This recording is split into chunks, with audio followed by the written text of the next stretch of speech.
Hello, Math 109 class. This is our first lesson getting into the content. This is Chapter 1, Section 1. So this will be related to your homework, Section 1.1. So we're going to be talking about a few different things, just kind of some basics of graphing. We're going to be talking about the distance and midpoint. This is my daughter's voice in the background. My 3-year-old formulas.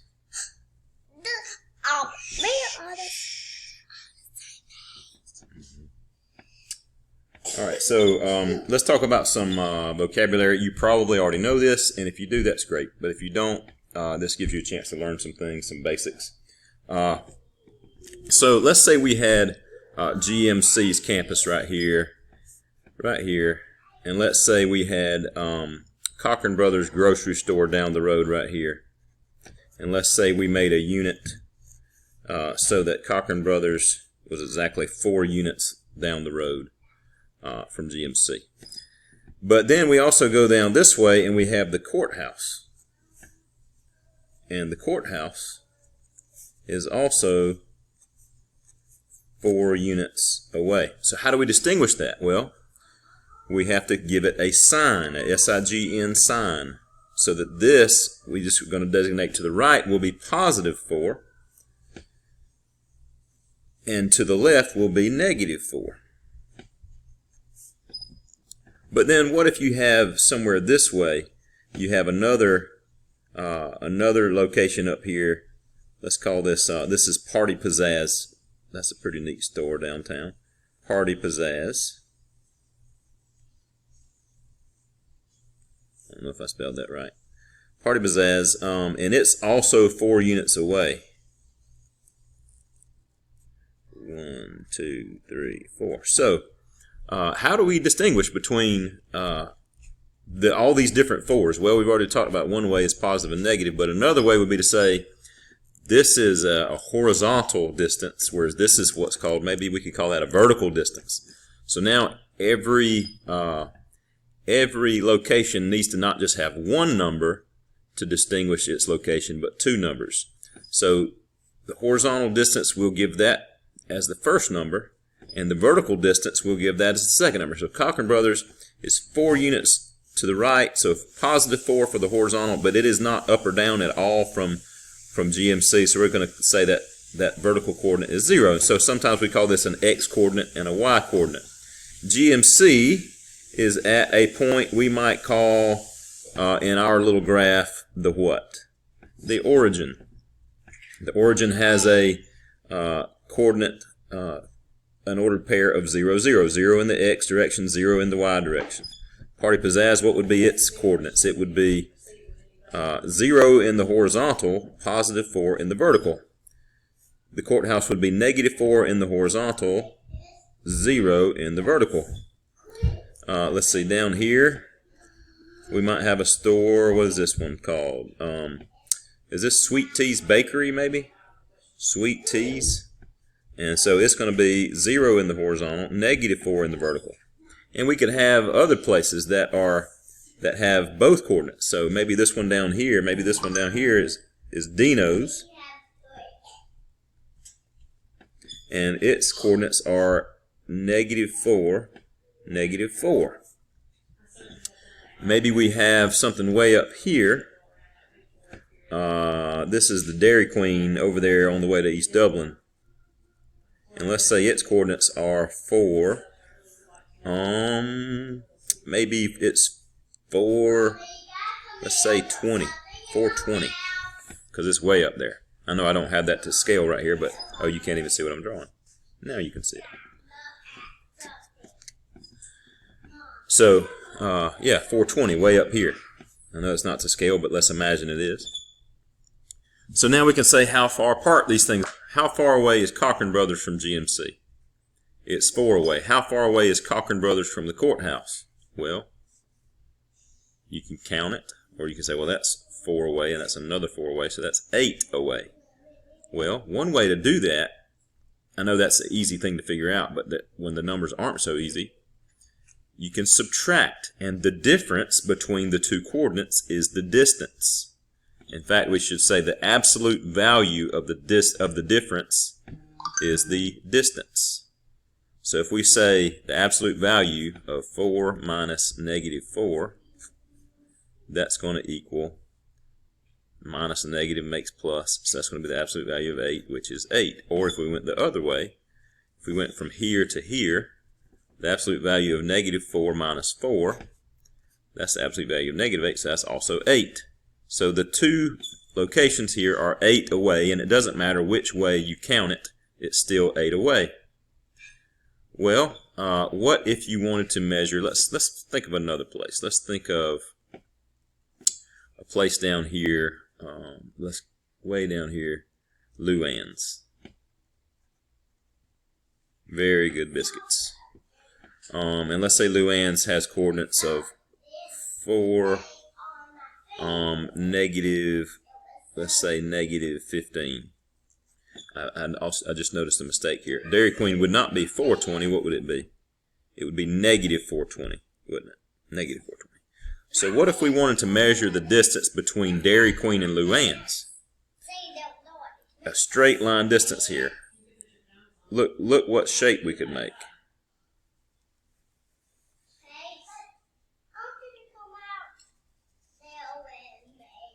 What shape is this that I'm creating here?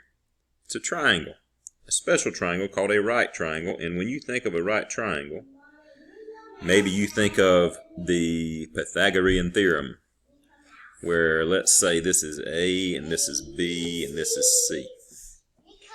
So we would say A squared plus B squared equals C squared. Or if we solve for C, that means if we get C by itself, we would take the square root of both sides.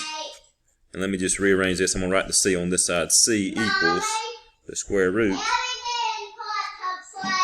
of A squared plus B squared. Okay?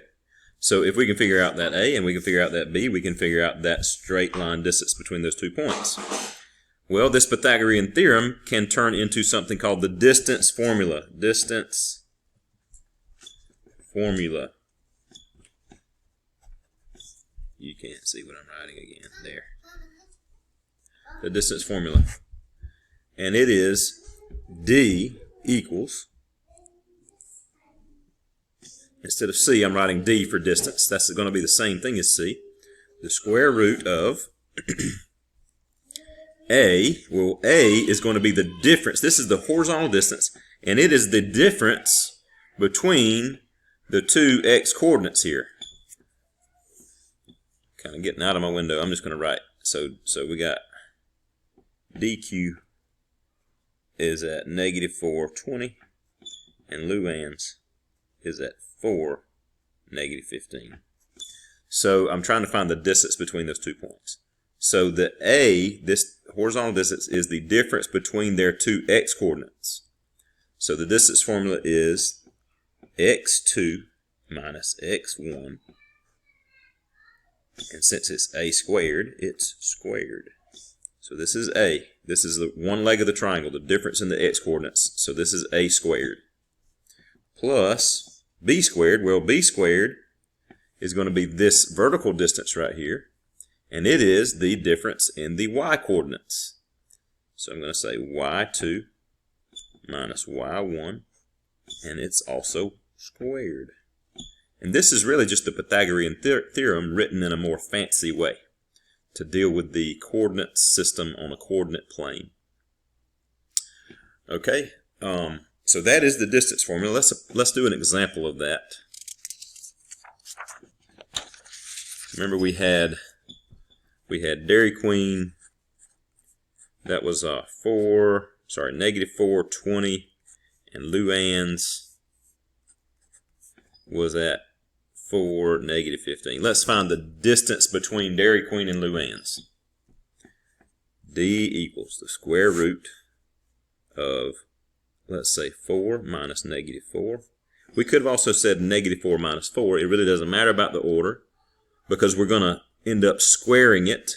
And so whether we got 8 or negative 8 here, when we square it, we're still going to get positive 64. So it doesn't matter about the order here. Plus, I'm going to say negative 15 minus 20 squared. So D equals the square root of 4 minus negative 4. Remember, if you got minus a negative, it turns into plus.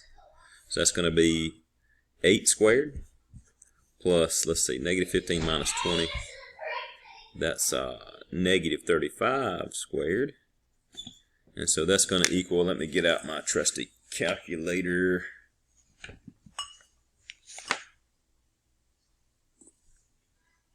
$35 squared, I don't know that off the top of my head.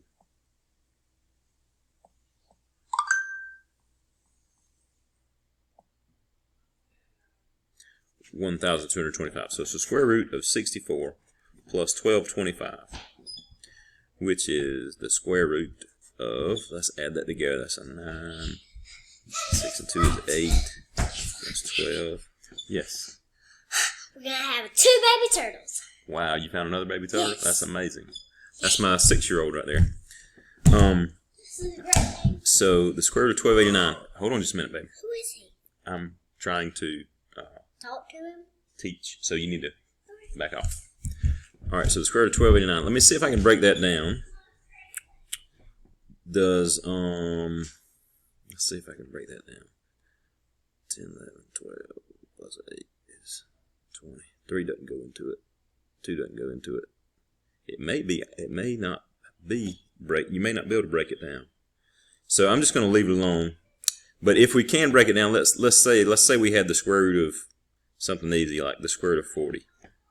Then we might want to write that in a more simplified way where we break it down to, you may want to break this down to 2 times 20, 2 times 10, 2 times 5, and you're looking for, the square root means something times itself, so you're looking for 2 of a kind.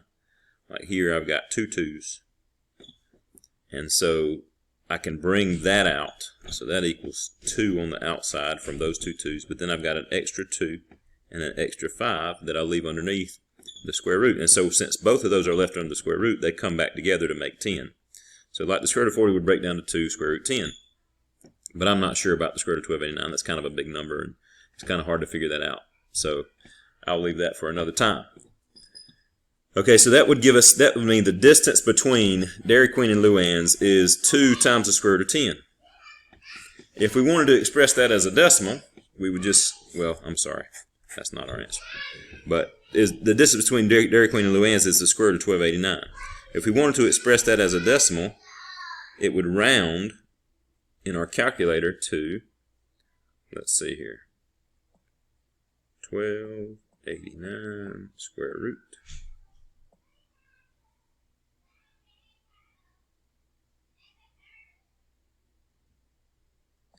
My calculator is giving me fits. I'm trying to use this phone as a calculator. Square root of 1289. About 35.9 units, whatever these units are. Maybe it's miles or meters or who knows what. Okay, so a lot of times in Math Excel, when you're doing your homework assignment, you need to look underneath the answer box. Like, let's say this is the answer box. It'll have something written underneath it. It may say, express your answer as an exact answer using radicals as needed. So if it says an exact answer using radicals as needed, then we want to keep this answer because this is an exact answer. Or it may say round your answer to the nearest 100th or 10th or whatever, in which case we will give the decimal answer if it's asking for that. So just look underneath the answer box in Math Excel. It will have words written here to tell you what it wants, what kind of an answer it wants. All right, that's the distance formula. Let me go back just a second, go backwards just for a second, and talk to you about a little bit more vocabulary. We've talked about the origin. We've talked about the x-axis.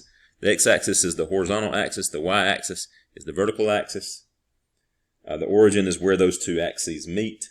The whole thing, this whole thing is called, it's got a few names. It could be called a rectangular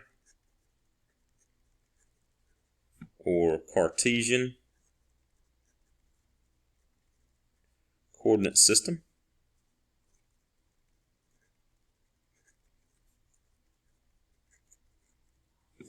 Cartesian, the reason it's called that is because a guy named René Descartes, he was a French guy, came up with it back in the 1500s. So he got to name it. He called it, obviously, after himself, the Cartesian coordinate system or the rectangular coordinate system. It's also known as the XY plane. That's another way to think about it. All these points here that have ordered pairs, they're called coordinates. Coordinates. So like if you have these coordinates, maybe this is 3, -2. The 3 and the -2 are both coordinates. 3 is the x coordinate, -2 is the y coordinate. The x coordinate is also known as the abscissa. That's a weird word. Abscissa. And the y coordinate is also just known sometimes as the ordinate. So that's just, they're synonymous. Abscissa, x coordinate, ordinate, y coordinate.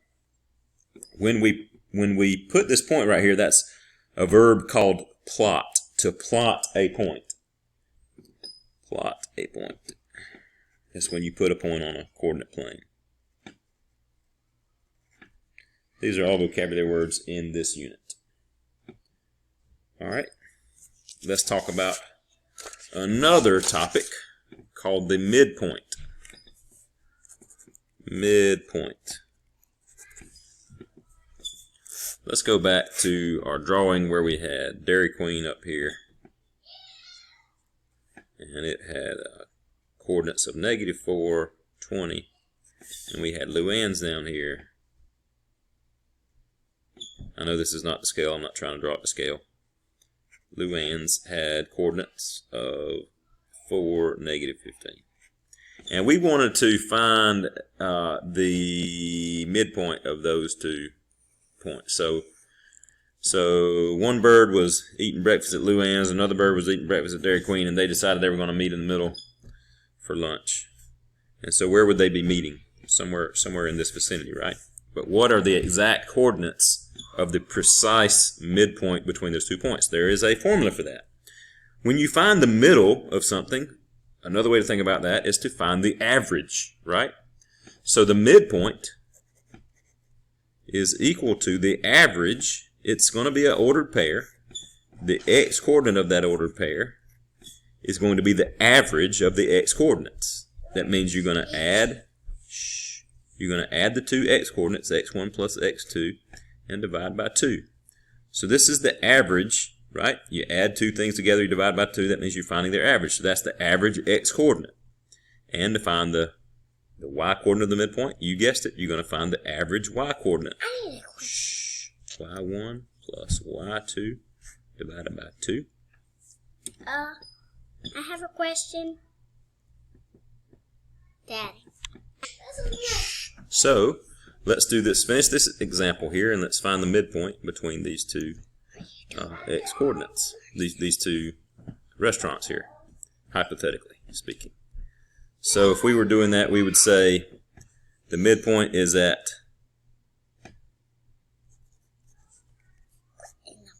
-4 plus 4 divided by 2, and then 20 plus -15 divided by 2.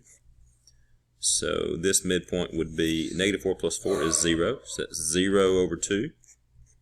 20 plus -15, that is 5 over 2. Let me simplify it a little bit.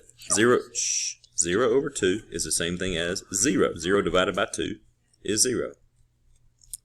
5 over 2, we can leave it as 5 over 2, or if we want to write it as 2.5 or 2.5. So our midpoint is at 0, 2.5. Let's see if that makes sense. So 0, 2.5 would be right in here, which is a good guess about the midpoint. In fact, it is exactly the midpoint, and it makes sense when we look at it. So that's a good answer. Okay, I'm getting a little bit into the graph calculator now with this next concept. One thing that this section asks you to do is something very basic with the graphing calculator, and it is seeing this as the window of your graphing calculator. It wants you to be able to determine what are the limits, what is the viewing window that we're looking at for this graphing calculator. So, if we are looking at this window, how to the left can we see, how far to the right, how far down, how far up. The x-min, if this is counting by 2, then the x-min would be -2, and the x-max would be 4. The y-min would be -2, the y-max would be +2, if it's counting by 1. But let's look at this equal here. So look. So if this is counting to 3 and there are 1, 2, 3 dashes here, that means it's counting by 1. So, and if it's -3, 1, -1, -2, -3, that means the x-min, that's how far we see, is -3. The x-max, that's how far right we can see, that's 3. And the x-scale is what the dashes are counting by. And if we're counting to 3, we're just counting by 1. So the x-scale is 1. Look at the y-axis. If this is 4 and -4, but I only have 2 dashes to get here, that's got to be counting by what? It's got to be 2. 2, 4. -2, -4. So the y-min, how far down we can see, -4, the y-max is +4, and the y-scale, what the dashes are counting by, is 2. So I think you'll have a homework question asking you to do that, and that's how you do it. Okay, here's an example. You're going to have a problem like this of using the distance formula, using some other things that we know to try to answer this question. Consider the 3 points, and it gives 3 points, A, B, and C, with their ordered pairs. Part A, plot each point and form the triangle ABC. If we have 3 points, we can make that triangle. Find the length of each side of the triangle. How do you think we're going to find the length of each side of the triangle? Verify that the triangle is a right triangle. How could we do that? Find the area of the triangle. So I'm going to remove this book now and work out this problem. So the points were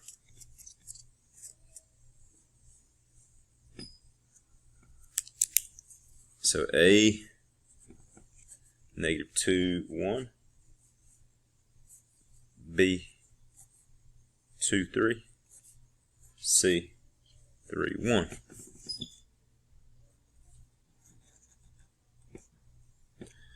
So let me plot those points. -2, 1, 2, 3, 3, 1, and I'm going to form the triangle as they asked me to do.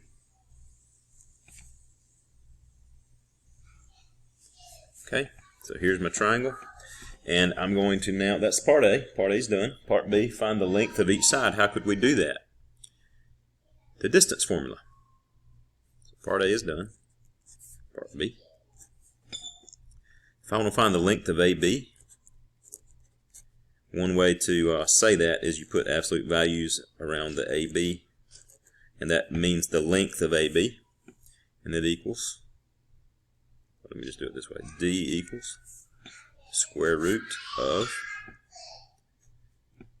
2 minus -2 squared plus 3 minus 1 squared, which is the square root of 4 squared plus 2 squared, which is the square root of 16 plus 4.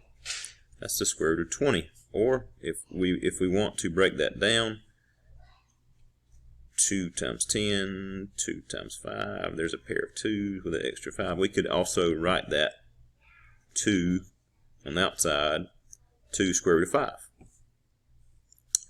Now we're looking for the length of BC. The length of BC, D equals the square root of, let's say 3 minus 2 squared plus 1 minus 3 squared. That is the square root of 1 squared plus negative 2 squared, which is the square root of 1 plus 4, which is the square root of 5. I'm going to leave it as a square root for now. And now I'm going to find the length of AC. Now you might notice AC lie on a flat line, which means it'll be easy to find that length just by counting. How far away are they? Well, 3 that way, 2 that way, that's 5 total. But I'm going to go ahead and show you how to do the distance formula. But we know it should come out to be 5. If you can do it a quicker, easier way, feel free to do that. That's going to be 3 minus negative 2 squared plus 1 minus 1 squared. Notice that's going to be 0, which is why they fall on a flat line. That's going to be the square root of 3 plus 2 is 5 squared, which is the square root of 25, which is 5. So we have now found the length of all 3 sides. Part C.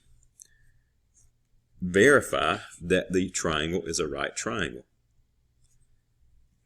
That means determine whether it's a right triangle. Which angle looks like it might be a right angle? It looks like this could be a right angle. I'm going to put a question mark right here. But we don't know if it is. It might be 93 degrees or it might be 89 degrees. It might not be exactly 90. One way we could determine that is by now that we know the lengths of the sides, see if the Pythagorean theorem works out. If it does, it's a right triangle. If it doesn't, it's not. So let's say a squared plus b squared, and the hypotenuse would have to be this, the longest side, the side that's across from the right angle, c squared. So let's see if it does. So AB is A, so that's the square root of 20 squared plus BC is B, the square root of 5 squared equals AC is C, 5 squared. What's the square root of 20 squared? A square root and a squared exponent cancel each other out. So it's just 20 plus the square root of 5 squared, again, square root and a squared exponent cancel each other out, so that's 5. And what's 5 squared now? It's 25. So 20 plus 5 equals 25. And that is true. So the Pythagorean theorem worked out. Yes, it is a right triangle. It is a right triangle. Part D, find the area of the triangle. Part D, area. What is the area of a triangle? Do you remember? It is 1/2 base times height. One way you can remember that is if you remember the area of a rectangle is just length times width, or you could even say base times height. A triangle is always half of a rectangle, so it's 1/2 base times height. So what is the base and height of this triangle? A couple of ways we can do that. I'm going to show you both ways. One way is we can, if we say this is the base, AC, if we say that's the base, then that base is 5. But if that's the base, then this has to be the height. The height has to go straight at a perpendicular angle from the base. It has to go straight up. So then what's that height? Well, we can count it. It's 2. So now 1/2 times 5 times 2. The 1/2 and the 2 can cancel, and it's just 5. Or you could say 5 times 2 is 10. 10 times 1/2 is the same thing as 10 divided by 2. So the answer is 5. Another way to do it is the base and the height just have to be perpendicular to each other. So we could have used AB as the base and BC as the height. And let's do it that way and see if we come out the same, just out of curiosity. So AB would be square root 20. BC would be square root 5. So that's 1/2 times the square root of what's 20 times 5? 100. So square root of 20 times the square root of 5 is the square root of 100. What's the square root of 100? 10. So 1/2 times 10. What's 1/2 times 10? 5. So we still get 5. And that example is done. So I'm trying to just go through all of section 1.1 in this first video so that you will be able to complete your 1.1 homework from this video. So I'm just going through all the examples. If I'm going too fast for you or too slow for you, the good thing is you can, about online stuff and videos, you can pause this if you need to and take some, or rewind it, watch an example again, or if it's too slow, you can skip ahead. So moving on. Example 6, determine if the following points are on the graph of the equation 2x minus y equals 6. The way that we can determine whether a point is on the graph of this equation, notice this has an x variable and a y variable. This has an x coordinate and a y coordinate. Plug the x coordinate into the x variable and the y coordinate into the y variable, and it becomes a true statement. If it is true, then the point is on that graph. If it's false, the point is not on that graph. So let's just go ahead and look at what they've done in the book here. They put 2 in for x. They put 3 in for y. So 2 times 2 minus 3. That's 4 minus 3. That is 1. 4 minus 3 is 1, not 6. It's not true. So 2, 3 is not on the graph equation. Now let's put 2, negative 2 in for x and y. So 2 times 2 minus negative 2. We put 2 in for x. We put negative 2 in for y. 2 times 2 is 4. There's the 4. Minus negative 2 becomes plus 2. 4 plus 2 equals 6. 6 equals 6 is a true statement. Therefore, 2, negative 2 does lie on the graph of that equation.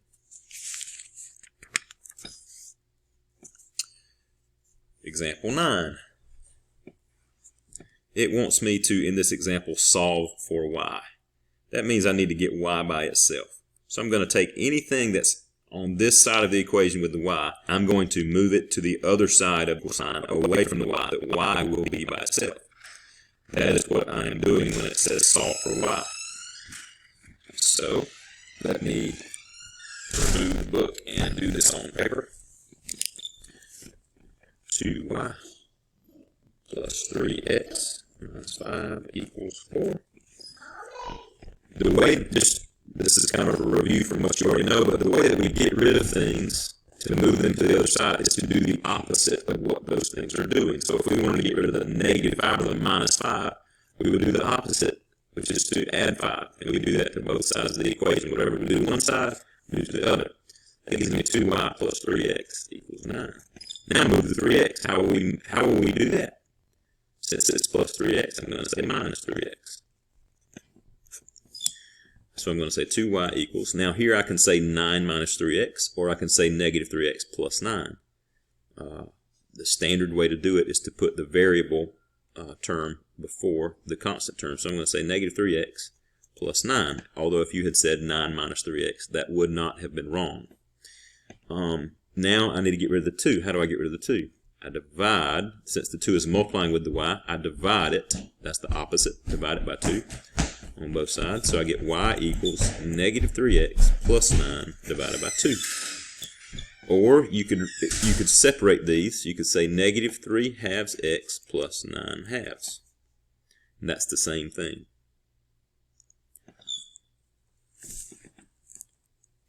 Another example asks us to find the intercepts of this graph. The intercepts. The intercept is where a graph touches or crosses either the x or the y-axis. So the intercepts here, the x-intercepts would be negative 3, 0, 3 halves 0, and 4.5, 0.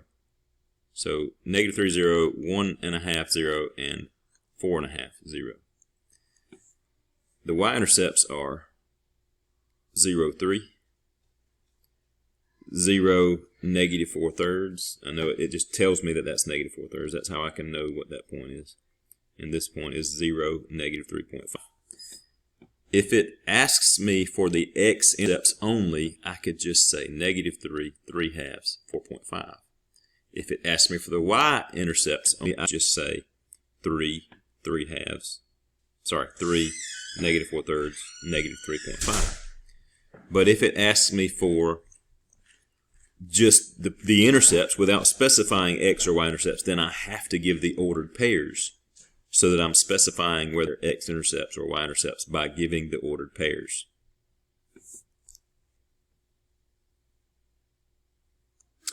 All right, here we come to a calculator problem. It says use a graphing utility to graph the equation 6x squared plus 3y equals 36. To graph that equation, you have to this button right here at right below it says y equals, and when you do that, it's set up to where it will only graph things when it's y equals something. So you have to get this equation in terms of y. In other words, you have to solve for y before you graph it. So you have to move the 6x over, which they do. They move the 6x squared over by subtracting it, so it's 3y equals negative 6x squared plus 36. And you have to divide everything by 3 to get rid of that 3. So divide everything here, both sides by 3, and you end up with y equals, and then all of this divided by 3. Well, that reduces on both of those. It becomes negative 6 divided by 3 is negative 2, so negative 2x squared. 36 divided by 3 is 12, so plus 12. So you solve for y here by, again, moving over the 6x squared and then dividing by 3. So y equals negative x squared plus 12. Now we're ready to graph it. So we type in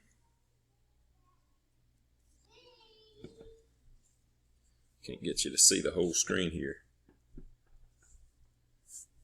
I'll just move this book, maybe that'll allow you to see it. Negative 2, and then here's the button you press for x. X squared plus 12.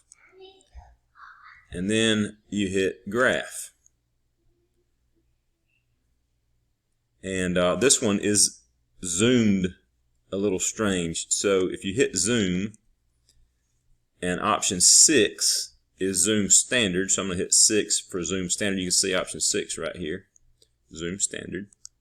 Then it takes us to our normal zoom window. The standard zoom window goes from negative 10 to 10 on the x and the y axis. And we can see most of this equation here. If we wanted to see, let's say if we wanted to see the top part, we want to see where this thing turns, we would have to change our window. So here's the x min, x max. So if we wanted to see that turn up there, we need to look a little higher, which means we need to change the y max. So right now it's on 10. I'm going to change it to 20, and I think that'll definitely get the whole thing in the window. Now I'm going to hit graph. You can see now I'm higher on the y-axis. I can see up higher, and you can see the top of that parabola now. All right, the next problem asks us to, it says use a graphing utility to approximate the intercepts of the equation y equals x cubed minus 16. So I'm going to use my graphing calculator to find the intercepts. Remember, the intercepts are where this graph crosses the x or y axis. So I'm going to type in y equals x cubed minus 16 into my graphing calculator. And there's going to be some tricks I'm going to have to learn to find these intercepts. Y equals x cubed. Let me go ahead and clear this out. X cubed. I hit over to the right to get out of that. See, it wasn't there beside the 3, but if I want to get out of that exponent, then I need to click to the right, and that gets me out of the exponent. X cubed minus 16, and I'm going to hit graph.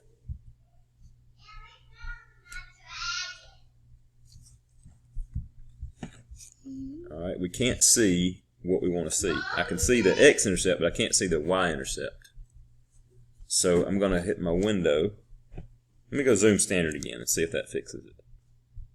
Since I'm still zoomed funny from the previous. So I still can't see low enough. So I'm going to hit window, and I need to see. And yes, it's good. You good. and I need to see a little lower. So I'm going to go change my y min to -20 and see if that fixes it, since I need to see lower. Daddy, is that you doing the work? Yes. What you're doing? Yes. So now I can see my y-intercept and my x-intercept. It's going to be two very different ways that we find those, though. So to find both of them, I'm going to hit, you see that word right there, C-A-L-C? That means calculate. That means you want to calculate something on the graph. So I hit second, and then I hit that button. So second trace gets me to the calculate menu. If I want to find the y-intercept, this first option will allow me to do that. It says value. That allows me to type in an x value, and it will give me the y value. Well, if I want to know the y-intercept, anytime I'm crossing the y-axis, the x-coordinate, since I haven't gone to the left or to the right, I'm right in the middle. I'm on the y-axis. That means the x-coordinate is what? It is 0. Everywhere on this y-axis, the x-coordinate is 0. So if I type in 0 for x, it will tell me the y-intercept. And you can see here the y-intercept is -16. So I have answered that part of the question. My y-intercept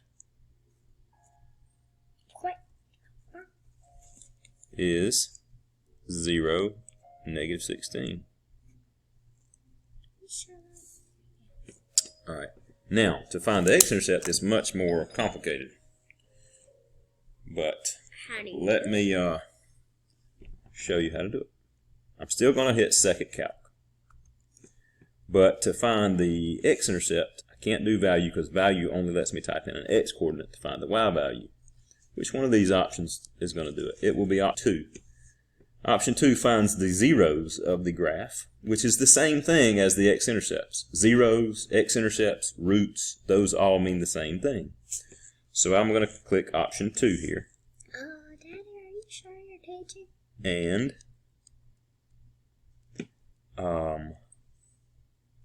it asks me some questions. It says left bound, question mark. Well, if I'm wanting to find this point right here, the calculator wants to know. See, there may be more than one x-intercept. So your calculator has to ask you some questions. It says left bound. That means how far to the left do you want me to look?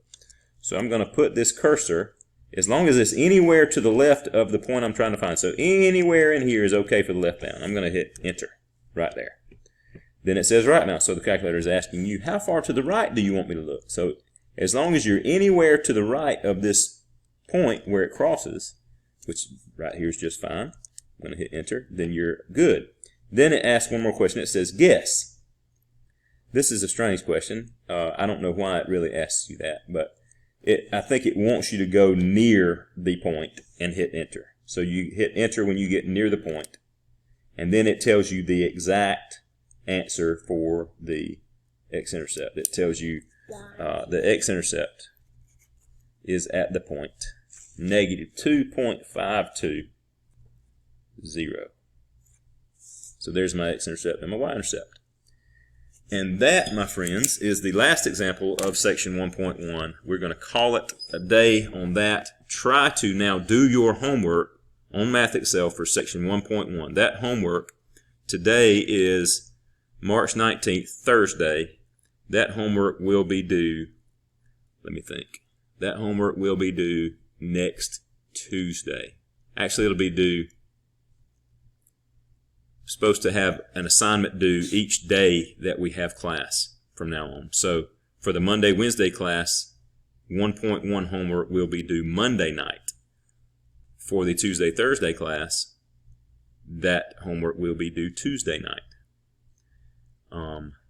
Send me a text on Remind if you have any questions about how to do the homework or how to get started on it, how to go to Math Excel, all that kind of stuff.